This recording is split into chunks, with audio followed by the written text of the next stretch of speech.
আমি টাকা খরচা করে শাড়ি কিনবো, আর যদি আমারই পছন্দ না হয় তবে তা কিনে আমি কি করব শুনি?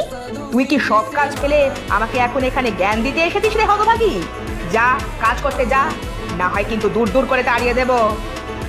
না গিন্নিমা, আমারে তাড়াবেন না, আমি এক্ষুনি যাচ্ছি কাজে।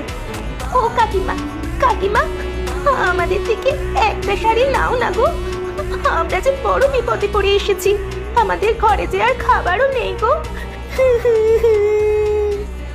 এ ওসব নাকি কান্না কাঁদিস নে বাপু, যা তো বাপু, দূর হ এখন। ওসব কান্নাই এই জমিদার গিন্নি গলে না, দূর হ সব হতভাগার দল, আমার মেলা কাজ বাকি। চলো মা এখান থেকে।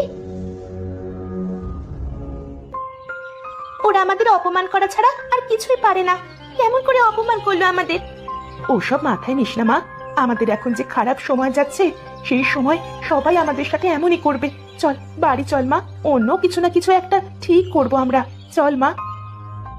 না মা, এখনই বাড়ি যাব না, চলো না অন্য কোথাও শাড়িগুলো বিক্রি করি। ও শাড়ি কেউ নেবে না, দেখিস।